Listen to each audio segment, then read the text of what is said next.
La Reine Blanche reka twikomereza no guhanguza filime nazo ziraje zibagereho Star Times nta kitazabaha ibyo biraba birarangira tugaruka hakuno mu rugo hari ibibazo mugabo kuva yamugara afite ubwoba umugore baranashaka kunta yitegereje Qu'est-ce qui t'arrive? Ase wabaye iki Madame Nico Madame ari kure Madame Mais pourquoi tu es triste? Ase agahinda nakiki J'ai mal. Ndababaye J'ai très mal de savoir que tu passes ton temps à me soupçonner de te tromper. Ndababaye kuba ufata igihe cyawe utekereza ko ngucinyu Ne soupçonne pas, madame. Ntabwo ari byo nkekeranya Madame Les faits parlent d'eux-mêmes. ibikorwa byawe birivugira Les faits. ibikorwa Quel fait? nakoze iki ibihe bikorwa Tu parles de quoi? ushaka kuvuga iki Tu veux me dire que tous les hommes avec qui on te voit vadouiller dans la ville, vous ne faites que vous regarder sagement dans les yeux? yambwiye ngo abagabo bose bamuri kumwe bonye mfunga amaso abagabo Les hommes? abaye bagabo Qui nous voit? ninde watubonanye n'abagabo njyewe Attends, Charlie. Shari buretse Tu ne vas pas me dire que tu as recruté quelqu'un pour me surveiller. nizere ko utanshyizeho umuntu ungenzura Je vois.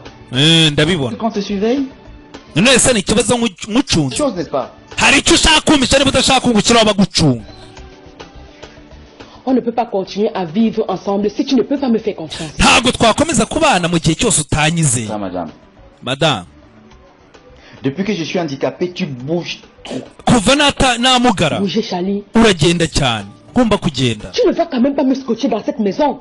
ariko se uragira ngo njye nicara muri iyi nzu Si je ne sors pas, ese tuvuge ko nagiye tu vas vivre comment? tuzabaho dute kumba ari kujya gushaka umugati J'ai quoi?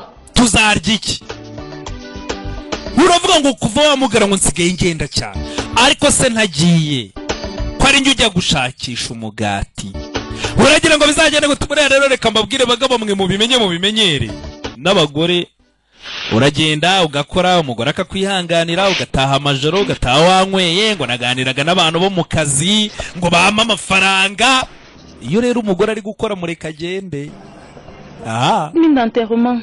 kugarutse se kandi Le chef a refusé les parties de la chèvre que je lui ai apportées. bosi chef ya wa mutware umwami yanze ihene namushyiriye bya bice Je pensais que le chef pouvait prendre ça. shange numvaga n'ubundi atari bubyemere umvaga wowe chef ari bwemere Moi maintenant.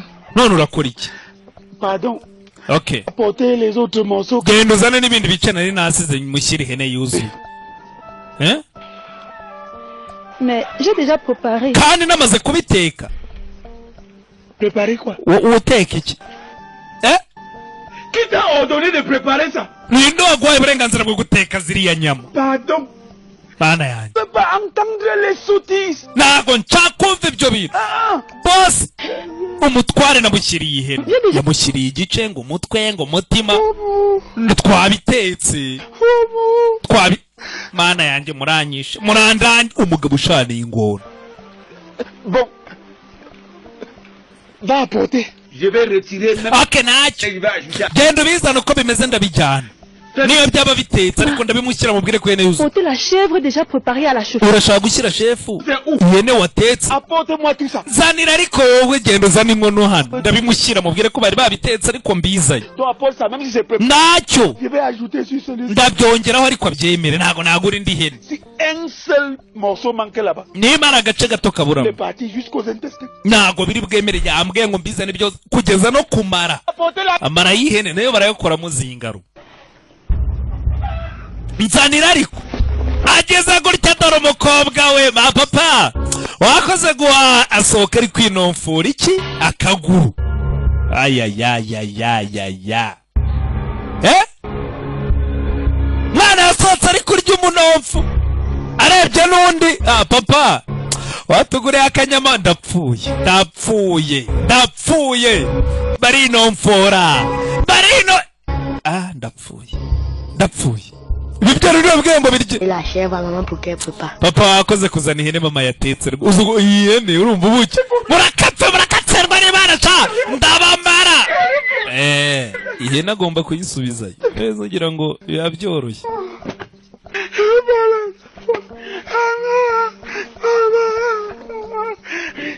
ndapfuye baranyishe barandangije umutware umwami yamubwiye ati zana ihene yuzuye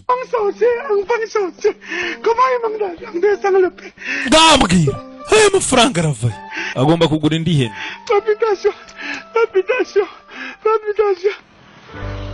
agomba kugura indi hene ibyo biro birarangira tugaruka hakuno mu mujyi abangaba bibera mu mujyi nazi nimba ari Douala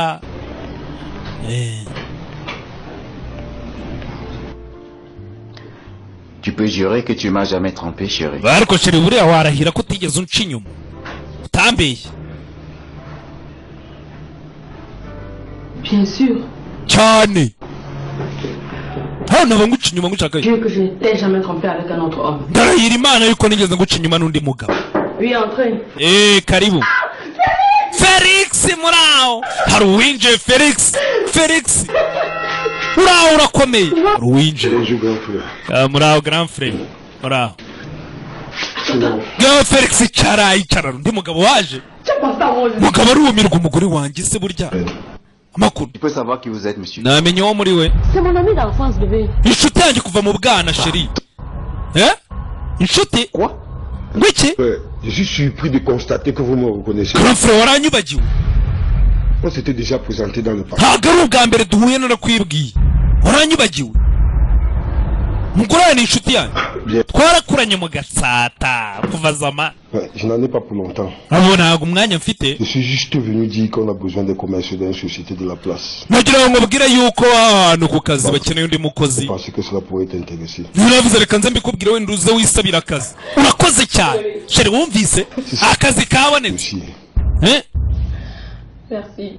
urakoze cyane urakoze Non, de rien. nari mfite ubushomeri ninirwa njya gushabika hari udusoko bita ndaburayi twa tundi nyine buri mugoroba unyura ugura ubufi njyayo twa dufi tunyujije mu mavuta tukawushije Frère, buri mugoroba ukahacugura utuntu two kujya guteka nyine buri mugoroba ahaha Lindy, c'est tout ça qui t'énerve comme ça. Viens. ariko se kuvuga nabi Tu n'as rien à faire de ton temps. Hein. Le mien m'est utile, ma soeur. Je te comprends. ndakumva Si tu étais à la place d'Engassa, tu te serais suicidé alors. C'est son problème. ariko nawe shyira mu mwanya wa ngasa umbwire icyo ni ikibazo cye Normalement, Ngassa devait être la première personne à recevoir l'huile dans ce village. Le problème, c'est quoi? icya mbere numvaga yuko ngasa ariwe muntu wa mbere agomba kurira muri iki Vous cyaro avez préparé? Ou alors c'est parce que je n'ai pas été reçu en premier? ariko ikibazo ni uko nageze iwanyu nuko ntari ibiryo mwatetse M'énerve le... byombi C'est le fait que tu n'aies pas mangé ce que nous avons tué notre temps et nos efforts. erega kuba dutegura ibiryo nuze kubiryo bigaragaza ko ufite ahandi hantu umutima wawe uri ariko yivuga nabi Je ne me calme pas. ntunkarumi wimbwira Tu ne peux pas savoir comment cette histoire m'énerve. ntabwo kumva ukuntu ibintu bimbabaje twatakaje umwanya kumbe yarishyizemo n'uburozi Et puis t'es pas pourquoi. urangije ntiwaza kurya Village. ntabwo wabyumva twababaye Soi-disant mariage. Ne m'invitez pas.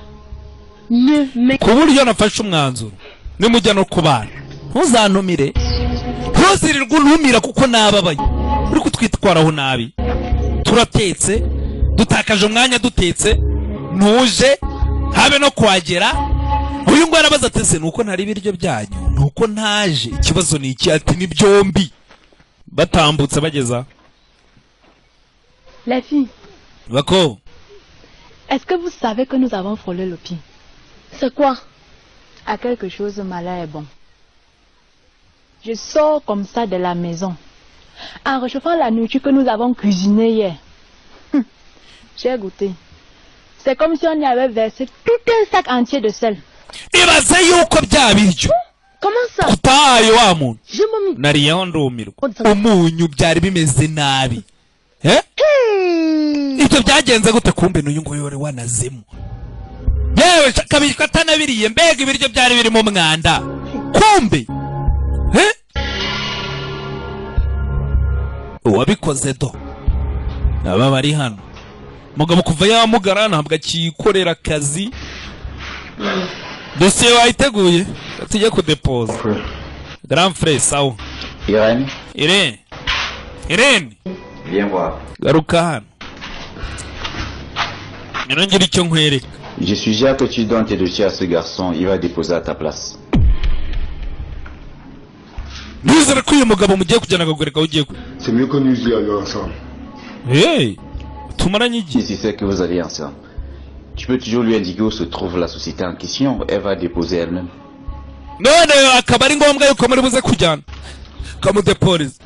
Je vais juste utiliser une relation à moi. ndakoresha nyine umubano ufitanye n'abo bantu kugira ngo bamuhe akazi ndamurwanaho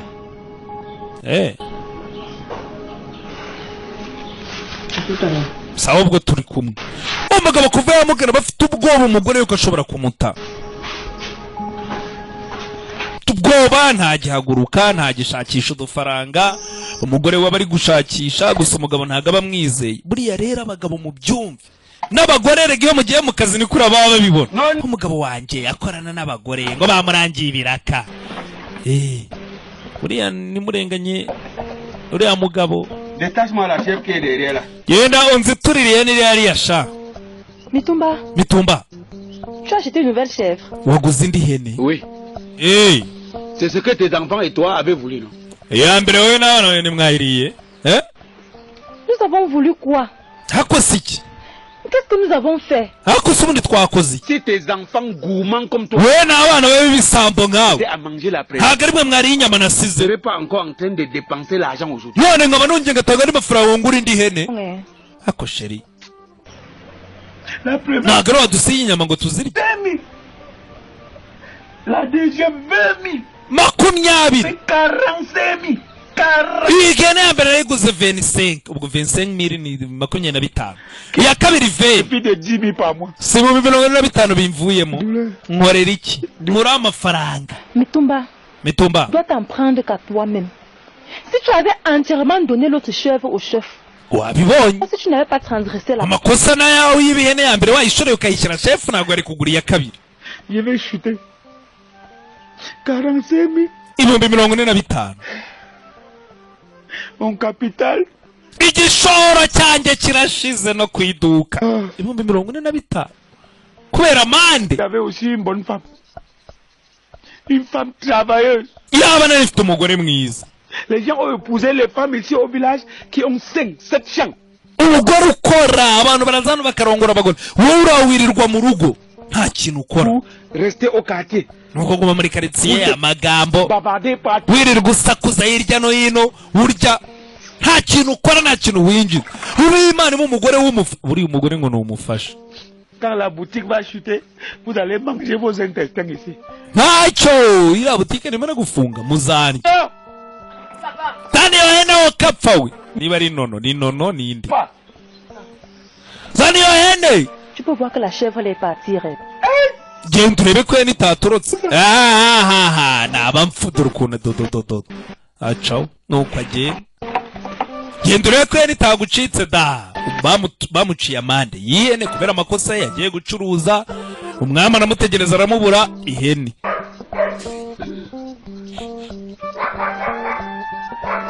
Ibyo bimaze kurangira ngo uwo ni ihene ntabwo yagura ihene ihenze do ugaga ihene gatoya apfa kuba ari ihene bamutumye ntabwo bamutumye nini.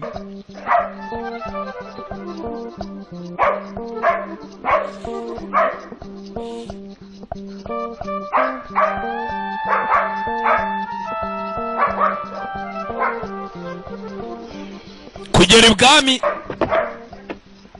abandi batware. C'est quoi ça, Mitumba? Mitumba ibyo ni iki? C'est ce que tu vois. Ni ibyo ubona. Le chef a demandé d'apporter une chèvre. Chef yagutumye ihene. Un cabri. Ntabwo yagutumye akana k'ihene. Ne commencez pas votre sorcellerie. Wa mutanza nayo marozi yanyu. Faut que votre rêve dans ce village, c'est de me voir chuter. Ntabwo nshaka umuntu nuko cyambwira nabi. Demander une chèvre. Bagutumye ihene. Va nous chercher une bonne et grosse chèvre. Tushaka ihene nini? Comme ça.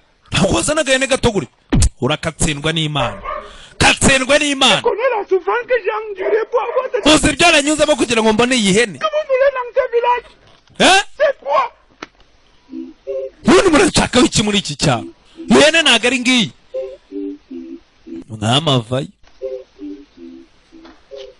Majesté. Nyagasani. ihene yayizanye. Aha.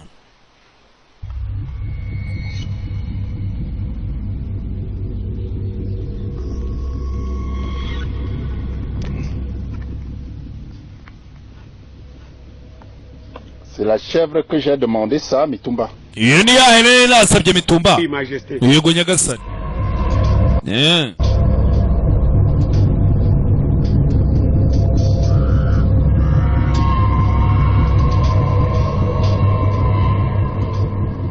Mama aritegereza agahene gato kananutse. Bon. Okay. Va attacher ça derrière la cuisine de la... Genda uyizirika hakurya hafi y'igikoni, iyo hene turaza kuyirarira. Kuba umwami ni byiza. Buriya nuko ari icyaha cyoroheje, imfizi, urumva. Ibyo biraba birarangira. Barakwereka Chérie, kuva yagera muri Afrika do. Afrika bari Afrika. Venez découvrir le lieu sacré. C'est quoi le lieu sacré? Ndagira ngo tujye gutemberana ahantu hera. Symbolique. Où se fait... Ahantu hatagatifu muri iki cyaro. Nos ancêtres sont supposés résider en ces... N'ahantu tuvuga ko abakurambere cyari igicumbi cyabo. Dirigé par le chef du village. Twagerayo rero tufata nk'umutima w'iki cyaro. Oh. Ce sont des choses extrêmement importantes pour notre tradition. Umva ni ibintu by'ingenzi cyane ku muco wacu. Nos enfants, nos... N'ahantu twubaha tuzasigira abana bacu. N'abana bacu bwacu bazahaba. Yego rwose ni sawa. Chérie, tujyeyo. Bakiraho. Garuwaje. Aha, Gasa. Uraho. Bonjour, Maman Simba. Muraho Mama Simba. Merci. Dis. Bon Dieu lui-même qui t'a envoyé. Ni Imana ikunzaniye. Je me demandais vraiment ma fille qui va aller m'accompagner au champ. Chercher le bois que j'ai coupé hier. Nibazaga umuntu uribuze kumerekeza kujya gushaka inkwi ejo bundi nari natemye kugira ngo tuzifate. Ndahari mabuja. Tata. Umva. Je suis très heureuse de savoir que tu... Ni byiza kubabona mumeze neza. Mon mariage. Duhitegura n'ubukwe bwacu ukaba uzaza no kumbera marene. Muzungu arumirwa. Est-ce que tu sais que... Allons. None se ngwino tujye gushaka inkwi ibindi muzabivuga. Mama arabizi. Umva ndishimye. Kuba umuzungu kazi yaraje kumbera marene mu bukwe. Chérie. Ibyo avuga ibyo birimo birarangira barakwereka ku rundi ruhande umwami. Mwami. Et si tout est prêt, ibintu byose byateguwe. nous pouvons maintenant partir au lieu sacré. Ahantu hose hateguye tugende ahantu hatagatifu. Wibuke wa undi yabwiraga umuzungu kazi ngo arashaka kujya kumwereka ahantu hatagatifu. Aruwaje yakererewe. Muraho nyagasani. Natinze. Veuillez m'excuser. Mumbabarire. Mon retard est dû à des raisons indépendantes de ma volonté. Nagutererwa ntabwo ari ibintu byanturutseho. Quand c'est Mitumba qui est en retard, Mitumba yakererewe. La sanction c'est les chèvres. Igihano ni ihene. Notable Kamden. Majesté. Muyobozi. C'est une bonne chose que tu sois là. Ni byiza kuba waje. Combien de fois t'ai-je demandé de bien éduquer ta fille?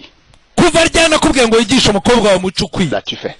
Warabikoze? Très bien. Narabikoze cyane. Si tu l'as si bien fait, niba warabikoze rero, pourquoi la retrouve-t-on dans toutes les brousses de ce village? Kubera iki? De s'amouracher avec des garçons. Hakomeza guteza icyaro cyose akavuye ari kumwe n'abahungu. Le garçon dont vous parlez, uwo muhungu muvuga, ami Abengono. Nimugire ikibazo rwose nta nahuriye n'umukobwa wawe. Un garçon en amitié simple. Inshuti bisanzwe n'umukobwa umuhungu n'umukobwa, abakobwa ibyo ubwo bushuti bubaho.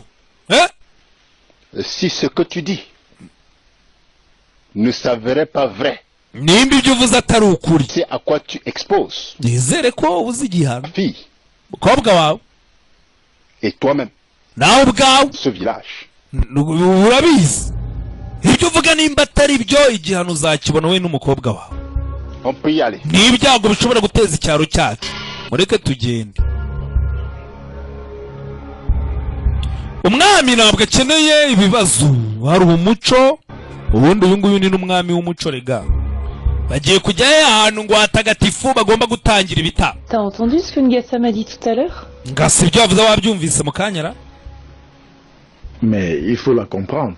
Yego ariko mwumva. Villageoise qui tient absolument à s'il y a une blanche. Rega hano mu cyaro kubona umuzungu ntabwo ari ibintu bisanzwe. Je ne sais pas. Mwisi by'ubukwe yavugaga simbizi. Mais même si c'est vrai qu'elle va se marier, nimba agiye kurongorwa, pourquoi elle t'invite? wowe aragutumira mu ruhe rwe? Mais elle sait que je suis l'épouse de son ex-copain. Et c'est certainement pour faire plaisir à son ex-copain qu'elle a invité et qu'elle veut que celui-ci vienne avec sa moitié. yambwiye ngo agiye kubana n'umuwahoze ari umusheri we, arambwira ngo ni byiza cyane ngomba kuba Tu vois venir Caroline. Tu cherches des prétextes pour tes scènes de jalousie, n'est-ce pas? ariko buretse gato ko numva umeze nk'umuntu ufite ibintu byo gufuha. niba narakubwiye ko twakundanye bivuze oya we bikemure usobanure. Bon, okay, on n'en parle plus. tubireke ngwino tugende. umukobwa arambwira ko afite ubukwe, arambwira ko yenda kurongorwa, kandi akambwira yuko ngo yahoze ari umusheri we, kandi wahoze uri umusheri we urabizi. oya mugabo ati wifuha, abagiye gushaka inkwi dore ngizo barazizanye, urabona inkwi zimaze kuba nyinshi, ubwo hasigaye ishoka kugira ngo bazase. aha reka njye kureba sheri rero. duheruka sheri afite kumbe sheri we afite undi sheri.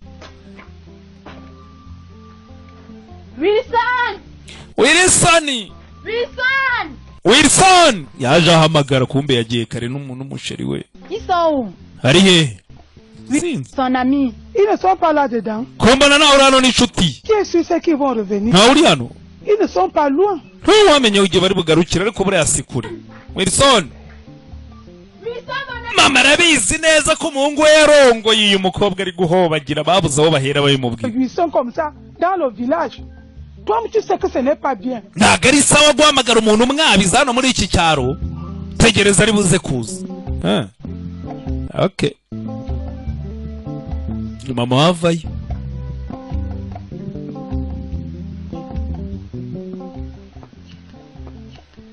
Bonjour Asimba. uraho Asimba? Comment tu vas? meze ute? Ça va bien ma soeur. bameze neza. Je suis là. ndi hano. On m'a dit que Wilson est arrivé au village. bambwiye ngo Wilson yageze nta mu cyaro. Moi mais je ne l'ai pas trouvé. ari nanjye namubuze. C'est comme ça des champs. sinzi tuvuye mu murima hakurya gushaka udukwi turamubura. Si saluer ses parents aussi de l'autre côté. cyangwa yagiye gusura abandi bantu hakurya. Il faut avouer que ce garçon a changé. Mungu yarahindutse. Tous les robes là ma sœur. cyangwa uburayi bwaramuhinduye. Son arrive ici dans ce village. agera hano mu cyaro. Carrément de venir saluer sa future belle-mère. habe no kuza gusura umuntu ugiye kumubera nyirabukwe. yarabizi ko ibyo bintu bitarimo. habe no kuza kundamutsa, kandi abantu bavuye i Kigali buriya barahinduka. jewe rigenge mbona abantu bavuye i Kigali ntago yaza ngo gusuhuze, urumva. ndetse ntihaye inka mu mihanda ya Gatsata, nihindi mu mihanda ya Muhima mu bigo nabigaramye iwabo. no gushimuta. reka dukomeze hakuno. urabona abatwari bagira imigenzo yabo, ibi ni ibintu byagiye bibaho. hari ibintu byinshi abazungu bagiye baza bakatwangisha, wanacunga ibyo batuzaniye ugasanga n'ahantu bitandukaniye. abanyarwanda baraterekeraga, bagaterekera abakurambere babo, bakabaterekera iyo nzoga. ariko n'uyu munsi wa none uzabicunge, ujya mwumva ngo hari igaburo, ngo hari ukarisitiya, ugasanga n'ubundi ni uguterekera. kavuga muti abantu reka tubashyire imibereho, urumva. iyo divayi mukayinywa mu izina rya Yesu. Yesu simurwanya. ari no mu bantu nemera bigeze babaho. umuntu ukubwira ngo umuntu nagutwara igishuru umuhereze n'ikanzu, nako ngo byose murabizi. ubwira ati niba ufite amakanzu abiri tanga imwe, uwo muntu namurwanya. koko njyewe ntabwo mfite ikibazo n'amadi. buriya ni intumwa y'Imana Muhammad, nasomye amateka ye.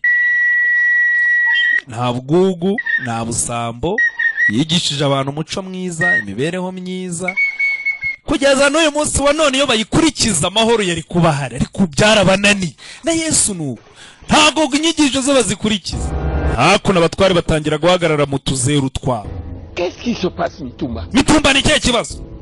Tu es myope? Ce secret n'est pas le tien.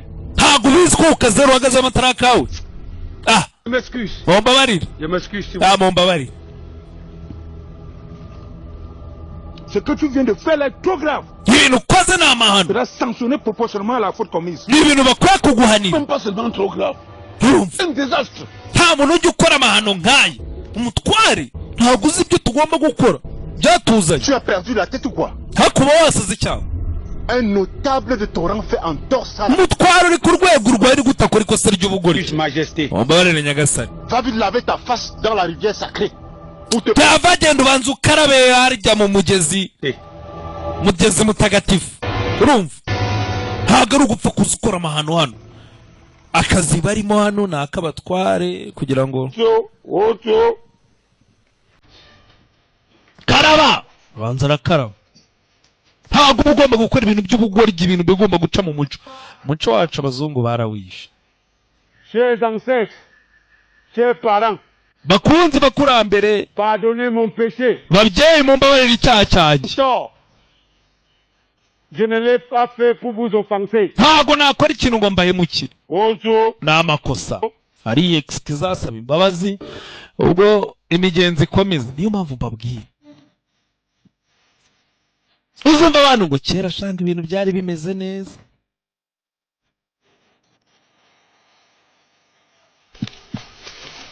hakuno uyu ngo nawe agiye kumwereka ahantu ngo hatagatifu mu cyaro umwe nujye gukwereka iwacu sha barumva Oh non. ntabwo turenga oya reka tujye oya Je préfère que nous nous arrêtions ici. nta muntu wemerewe kurenga Ah, on ne peut pas aller plus loin. nta muntu wemerewe kurenga ngo ajye kure hano ni ahantu hatagatifu mu cyaro ni ahantu hera yarangije nubwo yabaye i burayi aracyamenyereye iby'iwabo icara hano icara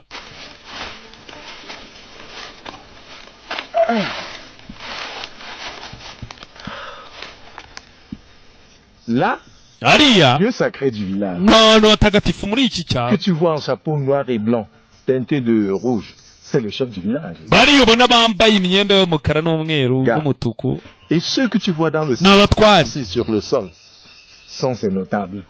bariya ubona bahagaze mu tuzeru ni abatware bakuru L'Afrique dans toute son authenticité et sa richesse. kumba umuco wanyu urakungahaye bigeze aho ngaho L'expression d'une grande civilisation. cyane biriya ntibikwereka ko hano hari civilisation kuva zamani Civilisation hahoze abantu tagira ngo buriya turaba ejo bundi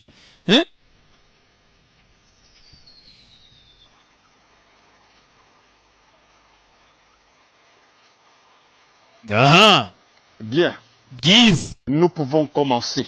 mureke dutangire Majesté. yego nyagasani ngabo dutangire imigenzo ni imigenzo yabugenewe umwirongi uravuzwa imyirongi barayivuza ni imigenzo yabugenewe cyangwa imihango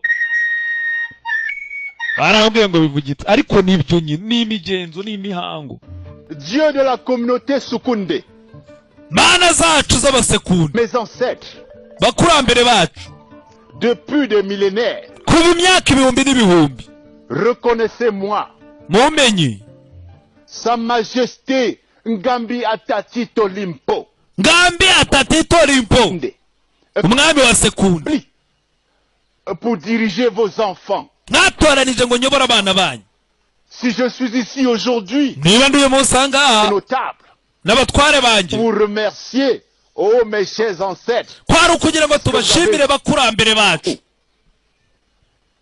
vous nous avez accordé la santé, mwaduhaye ubuzima les femmes de Sukunde, mwimagarike par la sagesse que vous leur avez donnée. abagore bacu bamaze gutera imbere no kubyara bitewe n'ubumenyi mwabahaye Les greniers sont pleins.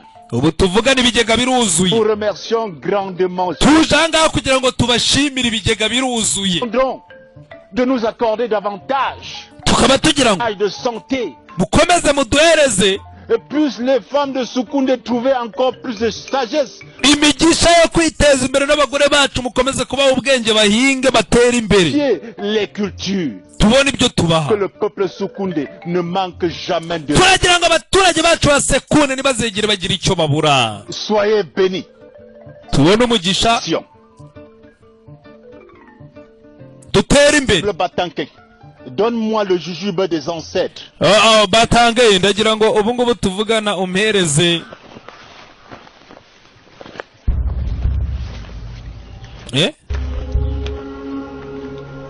Muzigo w'abakurambere uri. Arisaka.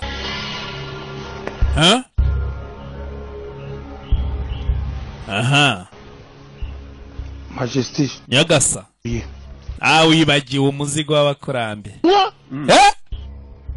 Sacrilège! Tu oses oublier le jujube des ancêtres? Cabri. Ugazane na yuzi apana gahene gato. Ubwo gahene gato yaryo bakita. Na kanyagazi na gaseku nubwo hele nini. Urumva? Wo batumye imbuto arayibuza. Sorry. Voici le jujube, Majesté. Dore imbuto ngi Nyagasani. Harundi wari uyitwaje. Yego sha. Tu voulais singer les gens au bois. Jujube ubwo ni imbuto nyine reka tubyite gutyo. Imigenzo yabo n'imiterekero ubwo urumva ari ibintu biba bisabwa bimwe cyangwa ibindi. Ibyo biraba birarangira. Hakuno barakwereka ku rundi ruhande. Ah, mais qu'est-ce qui te rend si joyeux? C'est pourtant c'est facile à deviner. Comment na wishimye? C'était comme commercial en entreprise. Ni byiza cyane. Ibaze ko nabonye akazi muri entreprise muri company. Ibintu no buryohe.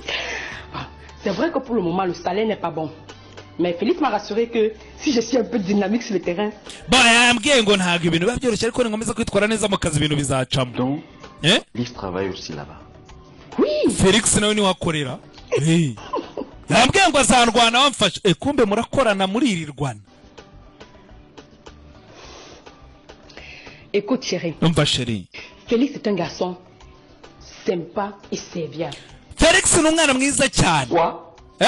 Qu'est-ce que tu dis? Uvuze ngo? Je dis que c'est Dieu qui me l'a envoyé. Navuze ko ari Imana yamunyoherereje rwose. S'appelle lui que je vais. Imana yakorereje undi mugabo utari nge. Fanakira ibintu by'ubugoryi. Qu'est-ce que tu as boucle? Ikibazo fongo munwa. Et si tu continues, je vais refuser que tu fasses ce travail. Nukomeza bino nakara kazura kavaho. Bo uraza umbwira ngo numungu Imana ngo yakwerereje ngo undi mugabo kugira ngo ubwo se nge ndiki. Nge ndiki.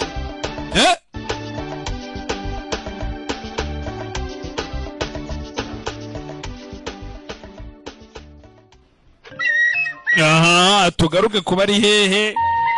Abari mu migenzo y'ibwami ubwo ni kwiyambaza abakurambere hari ibyo baba bagomba gukora amakondera aryo ubwo nini umwirongi sori imyirongi yako niravuzwa baracuranga ibuke ngo kano kageze mubona nakabakurambere kuva kera. Donne-moi le canari. Amumereze ubwo ni imbe ni uruho ni iki barayizana. Voici majesté. Nyakire Nyagasani. Kanari ubwo ni ikira mu Kinyarwanda muyitegereze do.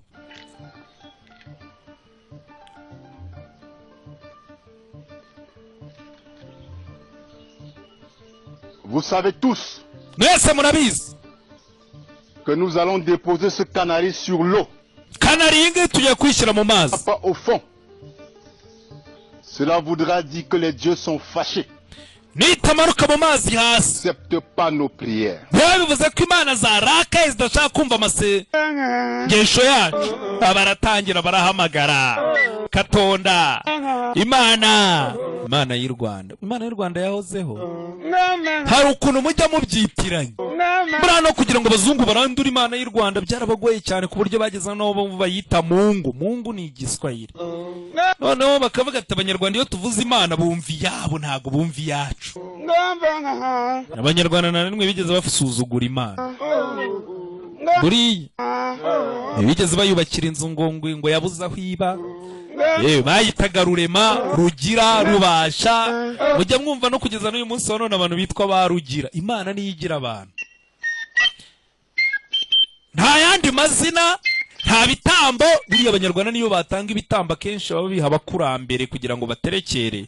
Ariko Imana yo bayubaha ku rundi rwego. Ryangombe, Nyabingi ni abantu babayeho nta hantu bahuriye n'Imana. sasa aka kantu bashyize mu mazi nikadateberamo hasi imana ziraba zarakaye barategereza ukatamanuka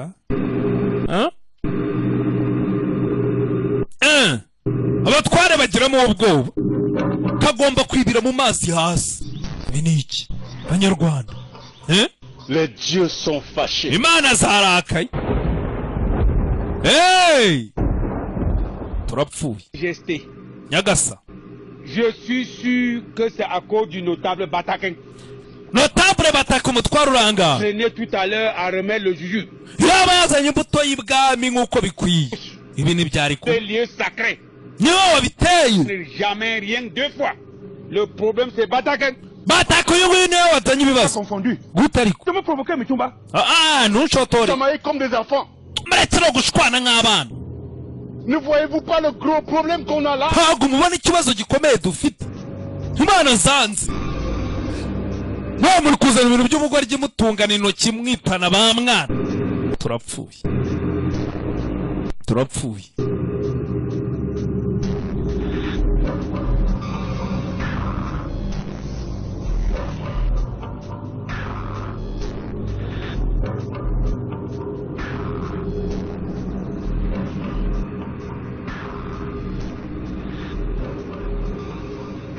barategereza bareba hejuru biranga Dieu de la niba Sekunde. mana z'abaturage ba sekunde Les ancêtres. bakurambere bacu Si nous vous avons offensé, niba twaraho twitwaye nabi pardonnez-nous. mutubabarire Acceptez nos prières. ariko mwemera amasengesho yacu kari akantu nimbe nta n'urweso n'iki ni akantu gato nyine kakabehe Majesté, nyagasa si le canari ne descend pas au fond de nimba urweso rutamanutse hasi tu as commis des fautes très cyangwa urwabya bivuze ko nyagasani wakoze amahano simo C'est une accusation grave. Notable Simon. icyo ni ikirego gikomeye unshinja Peux-tu oser dire une telle énorme... simo gute watinyuka ugashinja umwami ibintu nk'ibyo fou? Moi, uri umusazi njye nsara faites descendre le canari. niba ndi umusazi ari njye amakosa yanjye ngaho ke ngaho umwami navuge ruriya rweso cyangwa urwabya rumanuke Dieu de Sekunde. mana za sekunde Dieu de mes ancêtres. mana z'abakurambere bacu Pardonnez-nous nos fautes. mutubabarire amakosa yacu Nous ne sommes rien sans vous. Vous le savez. ntacyo turi cyo mudahari murabizi Reconnaissons. turabemera turabubaha Acceptez nos prières. ariko mwemera amasengesho yacu aha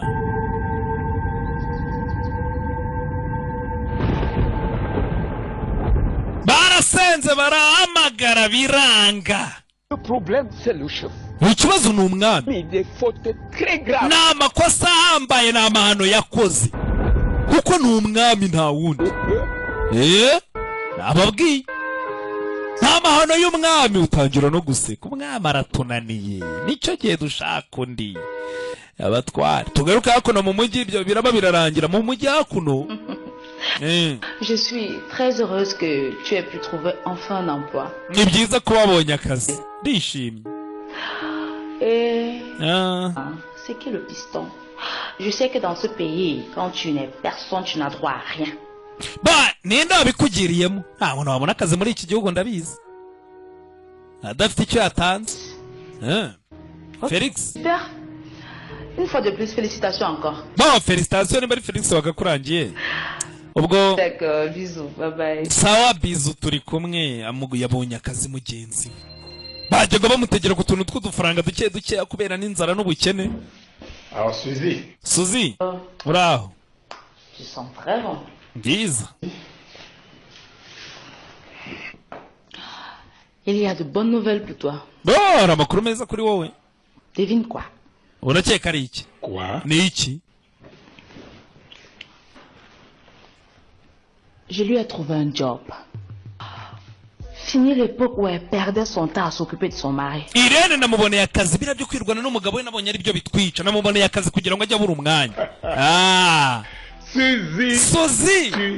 Suzy uri mu kazi kabisa Tu es une femme vraiment intelligente. Non, non, je te respecte. Pour moi, ma chère.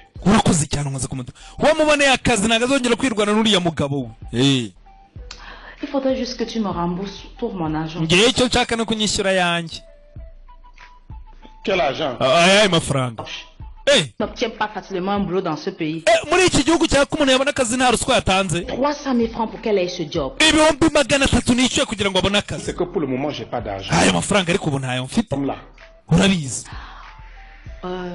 Je ne vais tout de même pas te mettre la pression pour une histoire d'argent. Donne-moi ce que tu as maintenant. Ça marche. reka nze nkwishyure kumba umugore yiboneye akazi uyu nta ruhare yabigizemo ni ukwirwa George bamukura George umuntu yitaga ngo ni George Bennett simujya mumwumva ngo ni George Bennett mu bitabo George nawe uraha vraiment je te dis infiniment merci ndagira ngo ariko ngushimira iteka ryose kubera ko buriya kuba muboneye akazi. Je le fais avec plaisir. No yanjye mbikora n'ubundi bimvuye ku mutima nishimye nta mutima mubi. Calculator. Kabisa Suzy umunyamibare. Ah non non tu es uriya mukobwa uramumfiti. Mathématique. Buriya ukunda umugore w'abandi hakuno barakwereka ibyo biraba birarangira hari uwiga gusoma ariyigisha gusoma uyu mwana akunda kwiga njomo akunda kwiga kuva kera ariko iwabo banze kumujyana ku ishuri agira gutya akibeta mu gashyamba rebe ko yasoma arasoma nabyazi nta muntu kumva ko asoma hari ikiza cy'inyonyomba inyuma ye yicaye mu ishyamba nagari ubwa mbere tubibonye hari ikiza cy'inyonyomba gake gake umunwa kobwa ngo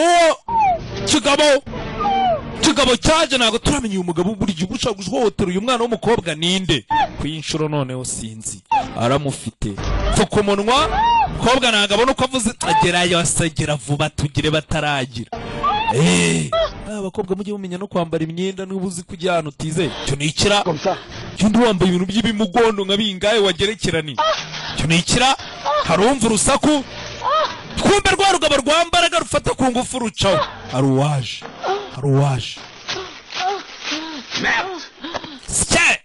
Deux fois? Inshuro ebyiri. Deux fois? Ubugira kabiri. Ntabwo bishoboka. Uyu muntu ninde? Vois le visage pour essayer de t'abuser, Jomo. Ubu no bwa kabiri uyu muntu ushaka gufata ku ngufu ninde? Ma fille, viens, calme-toi, ça va. Ihangane hari umutesheje umwana w'abandi iwabo banze kumujyana ku ishuri nk'abandi abandi ubu bari ku ishuri akunda kwiga ariko iwabo ntibamufasha urara ukuntu mwe mufata amasomo ihangane ngwino mwe mukiga mutabishaka iwanyu bakishyura hari abantu baba bashaka kwiga babibuze aha barategereje imana ziranga ne descend pas au fond de nous. Dit que les dieux des ancêtres contestent la légitimité de notre chef. Tu dis? Ils n'ont pas contesté la légitimité du chef.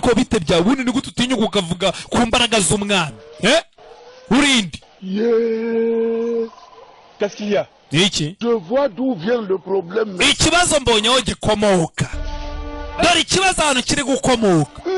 femme au lieu sacré de ce village. Sacrilège.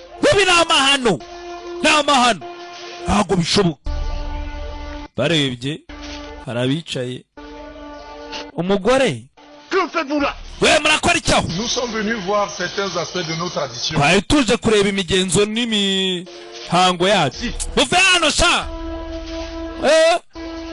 Ukazana umugore aho ibintu biri kube ubundi ngo kirazira kikaziriza nta mugore ukandagira abarazi